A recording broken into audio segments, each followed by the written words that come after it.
One of the greatest ones of all time. I was on the back end of it. You got one more. What more? Please. But Atlanta, and you play, but it's gonna be different. Hi, I'm Larry Mallory, and I hope you enjoyed the first season of The Extra Point. We shared some fantastic memories together. Dallas Cowboy great Flozell Adams, we shared some great memories actually about my team, the New York Giants. I never really knew the magnitude of a Cowboys-Giants rivalry until I got down here. Mm-hmm. So I started playing like at the third game of my rookie year, and you know, it's just like, all right, it's just another game, it's just another game, and then these guys are like idiots and bullies, and they're talking crap and hit me in my mouth. And I was like, nobody hits me in my mouth. Hell in the mouthpiece or anything. So after that, it's just going back and forth and going up to the Meadowlands. It's just always a battle. And it's usually you can go play, right now you can go play San Francisco or Arizona, or even go to Atlanta, and you play hard, you do what you have to do, you know, you beat each other up, and at the end you're like, you know, good game with those guys, and you just walk off the field, just separate like that. I'm even talking to them. Even sometimes you'll see some guys in the off season, wherever it may be, and you see somebody from like I said, other teams, Falcons, Seattle, or anything like that. Hey, what's up? Oh, good game, good day. You see a Giants, you be like. So that's why I can't deal with those dudes. Well, let's look at Flozell. I mean, the nickname, the hotel, and he had an embarrassing moment. One of the most embarrassing moments. You know, growing up in Chicago, you end up being a Chicago Bears fan, but at that time I was coming up, the Buffalo Bills were winning. And I always liked play defense and offense in high school, so one of the people I admired was Bruce Smith. So once I got to the NFL, he was on his way out, and at the time he was at Buffalo, I was like, well, he's going to retire at Buffalo. I was thinking, because I still watched him over the years, and so I ended up going to the Redskins. So I was like, oh, I get to play against somebody I admired in high school. So we ended up playing the Redskins. I was like, let's do a punk. I was like, all that stuff out here, he's a punk. He's like, he old. I'm like, it doesn't matter. So one of the most embarrassing moments was it was like a screenplay that we had. I was at left tackle, and you have to step down and then kind of make a wall for when they make like a screenplay. Mm-hmm. So I stepped down, he was coming off the edge right here, and so I went on and came, he was trying to close on the quarterback, and I went after him, and I hit him right here, like boom, real hard, and his head went right here, and his legs went up, and he hit the ground. I was like, yeah, that's what you get. So I looked at him like this, like, and I ran down the field. I'm like, it was a long play. I ran like 30 yards and just went. So I didn't even know what happened. And you know, at the old Texas Stadium, they had that little Nike symbol or something like the speakers were. So next thing you know, I'm looking up and I see that thing. I was like, oh man. And I was like, and I looked around and I said, this is a game, isn't it? And the trainer is Jim Meyer. He was like, yeah, it's a game. They put me up like this. I'm looking around.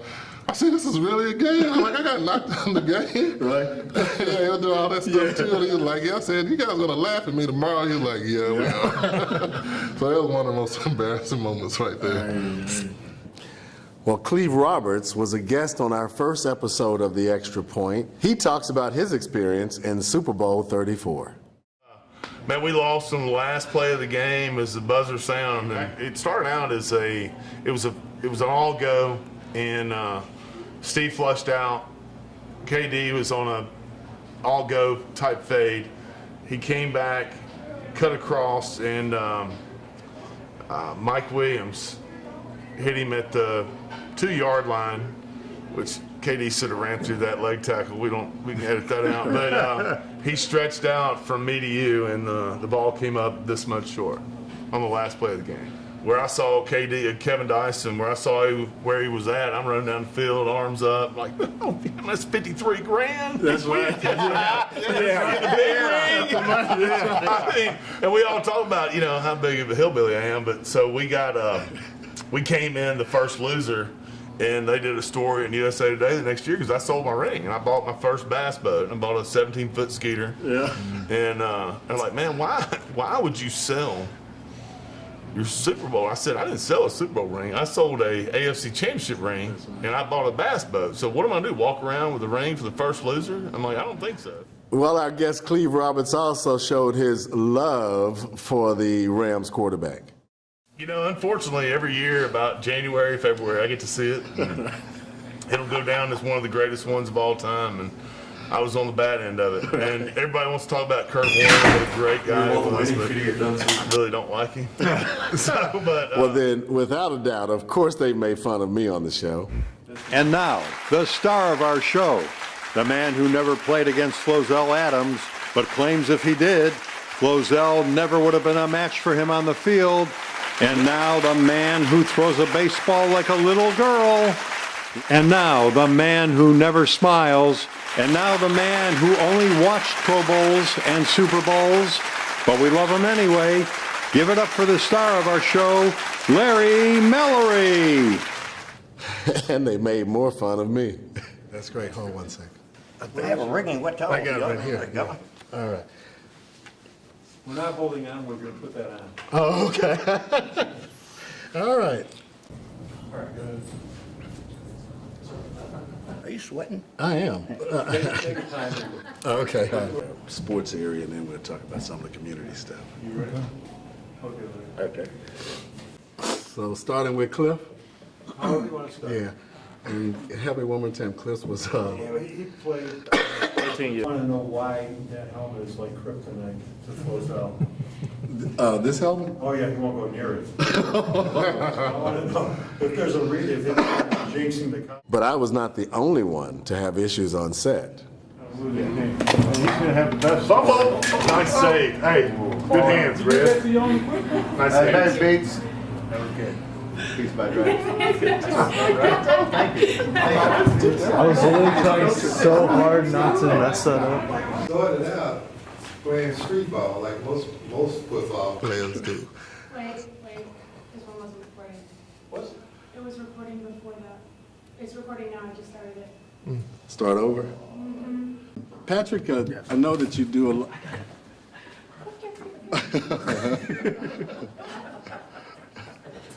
Yeah, flashback. I was going through the airport. My guys, Brett Favre, Andre Rison, they was part of that Super Bowl win, right? Oh yeah, they were. They were part of that. I thought I was going through the airport. I'm sorry. And our guest Michael Downs found out that maintaining grades in college was not as easy as he first thought. And I almost didn't make it. My first freshman semester, I went on academic probation. You too? Yeah. You three. Man. Didn't know what academic probation was. Yeah. So it scared me. But, back in those days, in high school, they would mail your report cards to your parents. And at Rice, they gave you, your report card. And so I had this report card that I basically failed this semester on, and I had no intentions on showing it to anybody. That was yours. Right. You can say that now, huh? Right. And came home from college, and I think we had 2.5 weeks, for Christmas break. And I kept telling myself that I'm gonna tell my mother about my grades tomorrow. And tomorrow. And, So you still hadn't told. oh no. Okay. I didn't tell her until about 2004. Others seem to have the same problem. So mom, if you're listening right now, my first semester, I started as a freshman, and I got a 1.87 GPS. And I never forget that day when the coach said, "Son, you'll never play football here again." I said, "What do you mean?" He said, "We got your GPA, and right now you're flunking." So if I didn't tell you, I'm telling you now. So you just telling your mom now. My good friend Byron Williams, a former New York Giant, could really fly down the field. Just ask him. About 3 plays later, Paul said, run that play again, run that. I said, oh man. So I ran that reverse, and I went around that sideline. Next thing you know, Lawrence Tate said, dog, you are fast. I said, I'm gonna go get caught by him tomorrow. So I learned my lesson not to slow down around Lawrence Taylor because he would knock your head off. You know, he runs football camps for kids, and he has a very unique way of motivating them. I ask young people all the time, are you an MD? And they'll say, no, I'm not a doctor. I said, no, are you motivated and are you dedicated? So we would do that. So I get them to yelling and they get all into it. And I say, are you motivated? They say, yes, we are motivated. Are you dedicated? You say, yes, I'm dedicated. They get all upbeat. Then after a while, I say, are you constipated? Yes, I'm constipated. They say, what, coach? What are you saying? So everybody just. The Extra Point is about promoting the positive of professional sports and professional athletes in their communities. Cowboy great Ed Too Tall Jones had a very creative way of earning money in college. So my brother and my brother-in-law gave me a crash course in football my senior year in high school before I went to Tennessee State. And my father had about 7 old antique cars. So I would go to drive one to Tennessee State, have one of my teammates ride back to get a good home-cooked meal and drive another one back. So all during my 4 years at Tennessee State, I had a car rental service. Weekend prices, weekday prices, airport runs, with all my buddies working for me, with all the antique cars that my dad had. Rocket Ishmael tells the story of how he was wined and dined by the CFL. Next day, get the call. The limousine was downstairs. I go downstairs, limousine down there. You know, it's a big deal back then. And I'm just like, CFL, whatever. I get in the limousine. We drive to the airport. But we drive to the airport, then we drive past the airport. And I was like, oh man, I'm being set up. I'm about to be abducted or something. We drive past the airport to another airport that was there. I just never had a use for that particular airport, never knew that it existed. And he gets out, opens the door, and it's like a whole nother section. And lo and behold, this is the section that people who have their own plane use. We walk through the thing, and on the tarmac right in front of me is this humongous airplane, and it has a big Kings logo for the Los Angeles Kings, the hockey team, on their tail. And there's a flight, there's a captain, his first mate, and a flight attendant. Right. And they just have the ramp, the steps leading up to the plane, and then they're looking at me like, welcome aboard. I'm like, what the world? I'm like, where's everybody else? They're like, this is it. The plane was it was the Los Angeles Kings plane that they used for the team or whatever. I was like, man, so I get up, I walk in there, that thing is laid out with, back in the day, your mind is, when it came to food, you think like the pinnacle of a food experience is shrimp, lobster, and steak. Man, they had big beefsteak, Charlie barrels of shrimp in there, lobster all over the place, steak food. I'm like, what? All kinds of, any food you could think of. And they're like, yo, this is for you. I'm like, what in the world? Like, how far is Los Angeles from here? Like, how long is this flight gonna take? So literally, I'm on there, man, the pilot comes back, hey, we can go off the regular way, or we can take a rocket ship takeoff on the deal. I was like, let's do the rocket. Bam. We fly to Los Angeles, we land, car picks me up. I'm in college, so I'm wearing the clothes that I wore when I was a junior in high school, plus a combination of my roommate's clothes that he couldn't fit anymore, plus a combination of whatever was laying on the floor in the locker room. Man, they're like, we need to go shop. They took me to Rodale Drive, bought me all these clothes. I was like, this is how kind of what? The CFL is doing it like this? Literally get into the doggone place. That night, I meet Bruce McNall at the Forum, which was a big deal back in the day. And the Forum Club, which was like all the latest celebrities. Man, I remember Sylvester Stallone was up in that mug. Yo, Rocky was up in that, man. And I was like, man, Rocky is the same. Is it right, Rocky? Okay, but man, his women were on another level. It's the first time I saw men that were prettier than women, like they had just flow. Ira Terrell tells about his first meeting with NBA enforcer Maurice Lucas. Not really. I mean, there was always a little bit of intimidation factor. I mean, one of my best friends, may he rest in peace, Maurice Lucas, had played in the Portland Trail Blazers. Now, again, he was the original enforcer. Yeah. And I'll never forget, again, I was 205 pounds on a heavy day. That's skinny. That's real skinny. And first thing he did when I came into the game, he just grabbed me like right there on the side. It's like a vice grip, you know, intimidation. So, you know, that ain't gonna happen. So I just took my fist and just hit him as hard as I could, you know. And he gave me one of those looks, okay, I got it, okay. And we became the best of friends. You know, we had minor league baseball players on the show, and they talk about their 1950 experience with bonus money. And Whit Matthews of the Dodgers, well, he was a vice president and had one of the scouts, and he saw me play, and he signed me to a $5,000 signing bonus at that time, knowing I was fixing to go right into service.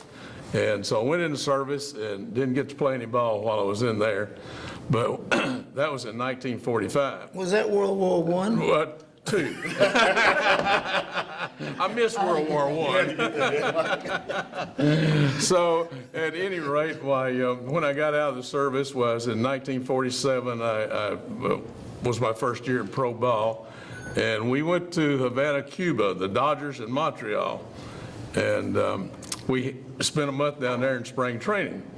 And I was telling you earlier about, while we were there in spring training, that the Dodgers had at that time 26 farm clubs. We had between 500 and 600 ball players in that one organization alone. And that AAA farm club was really, could have played Major League Baseball, you know, at that time for any other club. But they had the reserve clause, and you were stuck. I mean, I tell people I was an occupational slave. And because we couldn't play for anybody else. I mean, just the Dodgers once you signed. The only hope you had was getting sold out of the Dodgers or traded. Star Major League pitcher and World Series winner Claude Osteen also talked about his bonus money. Jack and Mike are talking about the bonuses they got. I came after them and I got less because, as he said, you were the best major leaguer here. Because, as he said, the bonus rule was on at that time, and what that bonus rule meant was that if you got more than $4,000, you were classified as a bonus ball player, and you were forced to stay on the major league roster for 2 years. So those valuable spots on a major league roster, they're very valuable, as you know, even now. And so that's why if you got more than that, you're going to have 2 years basically of not getting to play. Jack Lindsay, who played with the Fort Worth Cats, actually had a pretty good team. Now, this was at AAA. We had Roy Campanella catching. We had Chuck Connors playing first base. We had Jackie Robinson playing second base. I was playing shortstop. We had a guy by the name of Spider Jorgensen playing third base, who later played some big league ball. We had George Shuba in the outfield, who played for the Dodgers. We had another guy by the name of Don Lund, who played big league ball. So, I mean, that ball club, like I said a while ago, could have played major league ball. Even in college, even at Tennessee State, Wayman Bryan played second fiddle to a guy called Too Tall Jones. Unfortunate, like I said, I've never ever, in my career, I've always got the back part, never the spotlight. Never the spotlight. And somewhat it was the same way in college. Because you mentioned Tennessee State, the first thing people holler, too tall. Too tall. Too tall, that's true. Too tall. They don't holler Larry Mallory? No, they don't holler no Mallory. You already know that I do a weekly NFL podcast with our executive producer, Scott Farber. And at least they can't make fun of me because of the podcast. That's right. All right. All right. The glasses are on. We've talked about our glasses all the time. Hold on one second. Okay. Take it. There's an edit. Here's an edit. Adam, $10 if you leave that in. All right, we're ready. This is an edit. Edit. All right. For another $5, we'll leave it in. All right. So yeah, that sort of. It's what's his name? I forgot his name. His name is. I mean, I am so bad with the names. This is an edit here, by the way. This is for our highlight reel. Yeah, I have his name. Yeah. Where's the Yeah. Bears?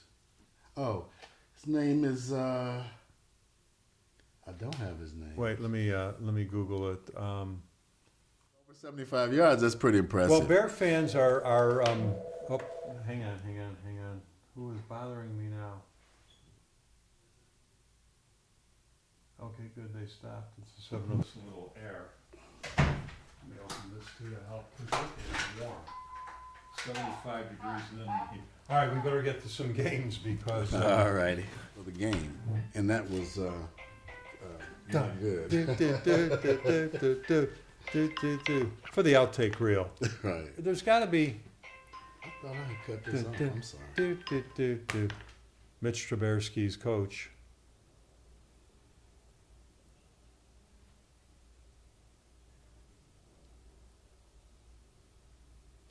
Okay, that's all.